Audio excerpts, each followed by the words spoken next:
Caitlin Clark did not disappoint. A very strong first half for her. She was not alone as this high-scoring Iowa team put 48 on the board in that first half. Yeah, Caitlin Clark, she scored from all different areas and all different ways, but the three-point line, 15 points in the first half and the first 17 minutes of the game. But it's not just what she did for herself. She got her teammates involved. She was, out of 48 points, she scored or assisted on 12 or 24 of them, excuse me. So she is not disappointed thus far. You see her numbers right there. She's the phenomenal player we talked about early on, the player to watch for the rest of the half. Now, she was limited in the first half to 17 minutes. She had to go to the bench with 2 personal fouls before coming back out in the final minute. Michaela Kelly, the big story for CMU. She had 3 first-half fouls, played just 8 minutes, but scored 14 points in those 8 minutes for the Chippewas. She is out there to start the second half here, of course, for CMU. Iowa led by as much as 16 in the first half. There is Michaela, the senior from Detroit.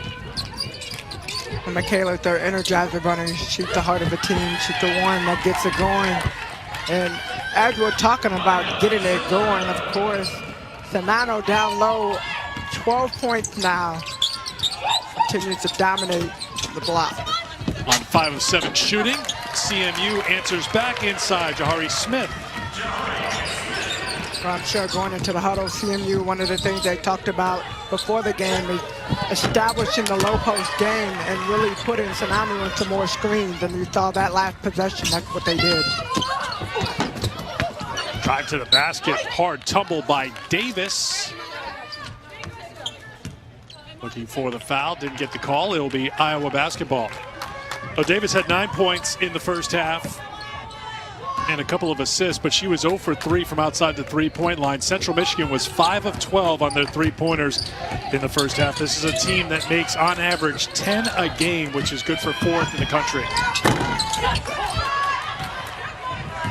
Warnock's 3 off the mark.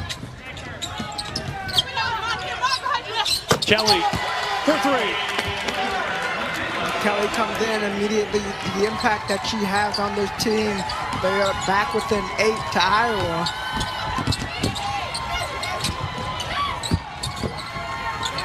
Kate Martin had a good first half for Iowa with 13 points and a traveling violation called on Sanano and a turnover for Iowa. That's their 7th. CMU turned it over 5 times in the first half. Well, really, one of the keys here, Tamika, will be Michaela Kelly. Can she play without picking up that 4th foul? What will come first, that 4th foul, or will she be able to go off and dominate like we've seen her do this season for CMU? Well, I think just not having to focus on being on Caitlin Clark, and Davis has the assignment now, but it's a team assignment. No one player can guard her, and I think Kelly just has to be really careful not to get in the wrong position.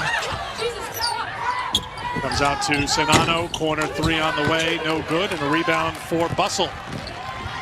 Well, you certainly feel like the door continues to get a little bit more open here for the Chippewas. Deep 3 on the way from Waters. Clark gets the roll. And Clark knows when it's time to step up. Other players have tried to take shots, they're not falling, but you have a player like her, and this is what we saw at the end of the second quarter when she was on the bench. The team looked a little discombobulated, like they didn't know what they were doing. Clark just calms it down, and she takes what the defense gives her. Kelly in attack mode will head to the free throw line. Martin gets called for the foul. Kelly using that right hand takes the basket. Well, Michaela Kelly averaging 24 points a game, 5 rebounds, better than 4 assists. She's always in game mode, but that intensity dialed up a little bit more here for the NCAA tournament. Playing in the memory of her 26-year-old cousin, Treese, who passed away in a game of February, before a game in February, and Also paying tribute to her former high school coach, William Winfield, legendary coach at King High School in Detroit, who passed away shortly after the MAC tournament. So playing in tribute to her cousin and to her high school coach, who she said meant so much to her. Well, the highs and lows of the game on top of the adversity that players have had to face this season. But you listen to Michaela Kelly and you listen to her story, and as Coach was talking about it, what family means to her, what coaches mean to her, why she chose to go to CMU, and just the opportunity. And you see her shoes right there. He's with her, Boo, and on her wrist she also wears trees, Forever 26. So playing in honor the senior that doesn't know what's up next for her, but definitely has dreams of making it to the next level. Kelly rattles in a three again.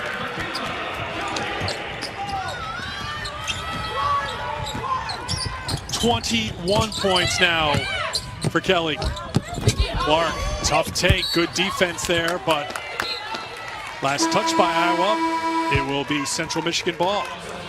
I like Molly Davis, her defense on that possession on Clark, hands straight up. Clark trying to make a play. She knocked down a couple of those shots earlier in the first half, so I know that she's not going to stop pushing.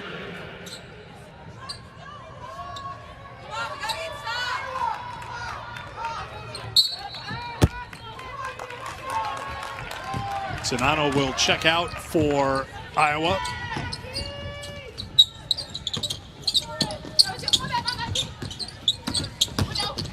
Kelly for Weeks.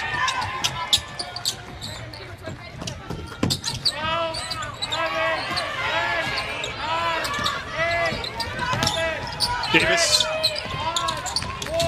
Bustle, shot clock down to 3, down to 2. Getting right back to the senior. Iowa, the way they're playing defense, they've got to figure out a way to box out. And CMU on the board, Bustle working her butt down low, trying to make sure that she helps her team get this win today.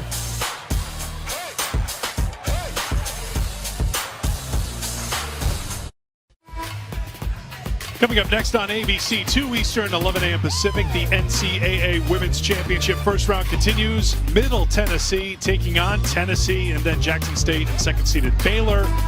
All games also available on the ESPN app. That Tennessee team, tremendous, with Ray Burrell, Renaya Davis leading the way. Anastasia Hayes, the player to watch for Middle Tennessee, Tamika.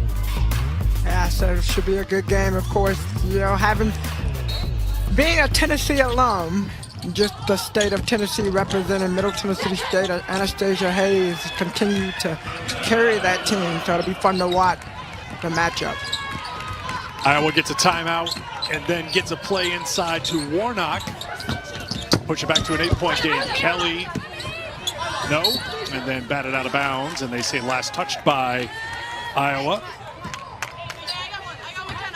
Tennessee 13th in the AP poll. Anastasia Hayes averaging better than 26 points a game, right behind Caitlin Clark for Iowa.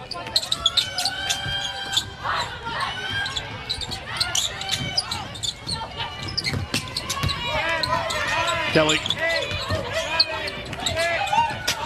gets it back, drops it down, and a foul called on Taiwo for Iowa. A great heads-up play right there. Kelly comes off that screen, take 2 players with her. She's able to find that dish down low, and that's what she does well. When she's on the floor, of course, you're always looking at her, and I would say the same for Clark, right? But when you look at Kelly, she has figured out a way to get herself going, even despite the 3 fouls, and other players are playing well with her and around her. Weeks with a couple of free throws. She now has 5. Foul on Taiwo was her second personal. CMU is a very good free throw shooting team, as is Iowa. 2 very good shooting teams overall. Inside of 5 to go here in the third. And Warnock is fouled on the drive by Smith.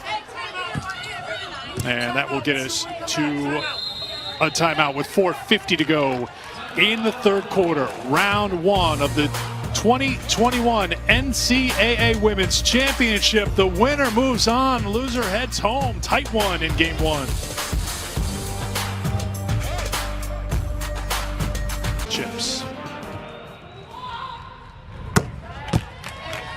Been a good quarter so far for the Chippewas of Central Michigan from Mount Pleasant, Michigan. They've outscored Iowa here in this quarter after falling behind by 16 in the first half. Good half for McKenna Warnock, the sophomore out of Wisconsin. She's got 6 all this half. And Iowa's back in top by 8. Game number 1 here in the Riverwalk Regional. Kelly dropped it down for Smith. Smith got it back. Waters, beautiful little move down the lane for 2. CMU playing with energy. Waters comes down. Nice little fake right there, little ball fake. Able to get to the basket. Caitlin Clark is fouled by Molly Davis. Yeah, look at this little move right here. Little fake, boom.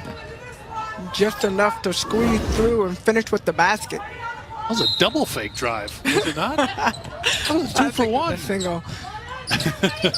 Maybe the footwork. She put a little extra euro to it. Like, I've got this for you. Oh, and by the way, I've got this for you as well. Zanano back inside. Rare miss, but batted into the hands of Warnock, who has been very good here in this third quarter. She has brought the energy for Iowa. She's been their top scorer this quarter. Bussell will pick up her second personal. Yeah, and I think Bussell picked up that foul because she's frustrated with herself with Sanano, how hard Sanano worked down low to get the rebound and tried to tap it, but tapped it to the wrong player, and Waters there to get that. McKenna Warnock, 77% free throw shooter. Lisa Bluter told us yesterday that she wants Warnock to get more looks because she's shooting at a high percentage outside the line, but also impactful inside. She has scored 8 this quarter. She has scored Iowa's last 8 points, and it's 60-52.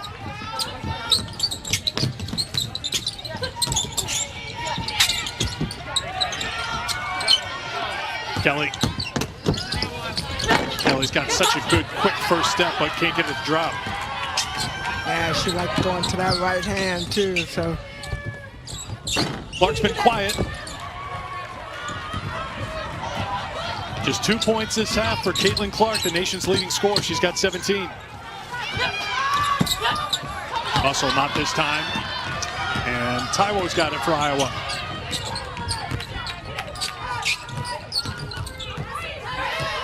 Well, you look at that, you just said Clark has only had 2 points in this half, but she doesn't have to shoot. She doesn't have to score if other players are stepping up. But Warnock stepped up again. Now, yet another player for Iowa getting to double digits. Warnock sitting with 11. Scoreless in the first half. She has the last 11 for Iowa, and the Hawkeyes are back on top by double digits.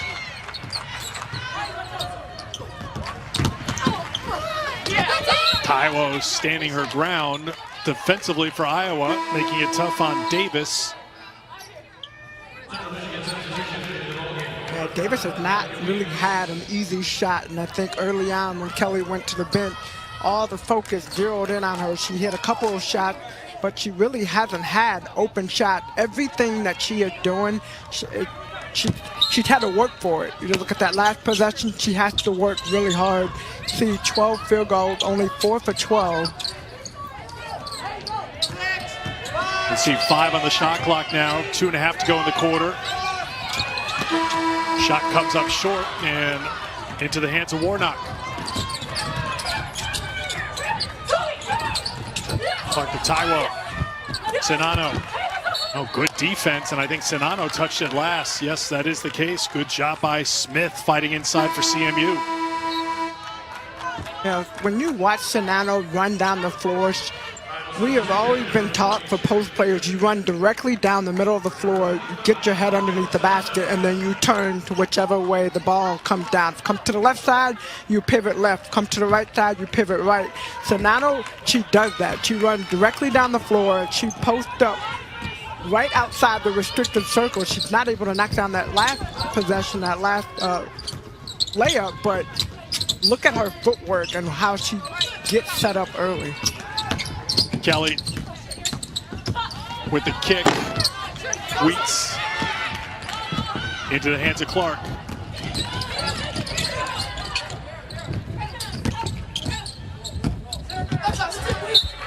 Good job reaching in there by Weeks to knock it away.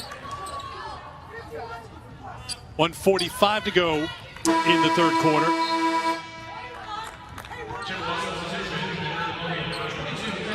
Martinez back in for CMU as Davis will sit down. Quiet second half for Davis. She struggled from the field overall, 4 of 14. She hasn't scored since her 9 in the first half. And that foul is going to be called on Smith. It's Smith, that's 4.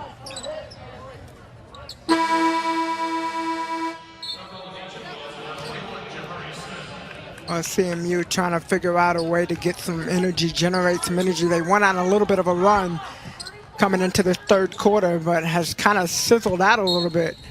And the big reason is Warnock for Iowa.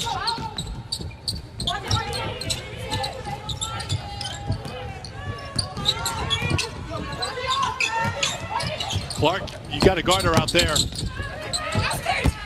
Doesn't cost CMU, but she has unlimited range. Now Kelly trying to do something in transition here. It's been a struggle in the half court for CMU against Iowa.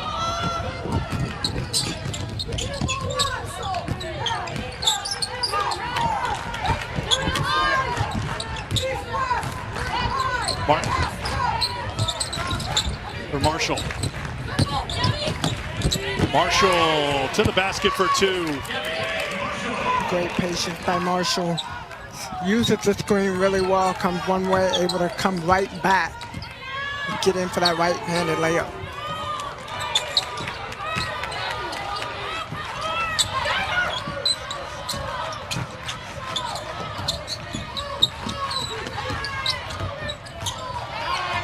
Kelly down to 7 on the shot clock. Drops it down to Weeks, and it's swatted away by Martin. And there should not have been a reset, obviously, on the shot clock.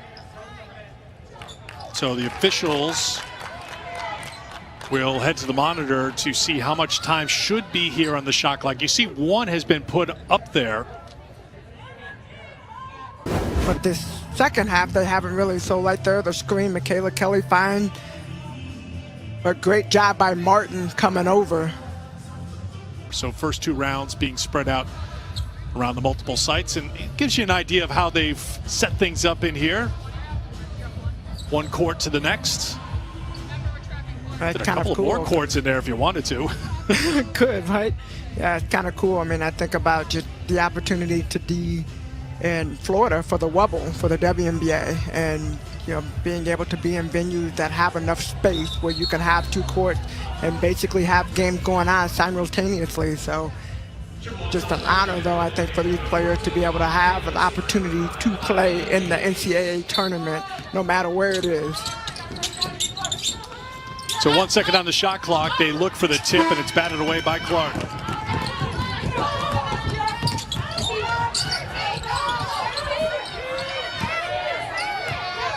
Shot clock is off. Game clock now inside of 20 seconds.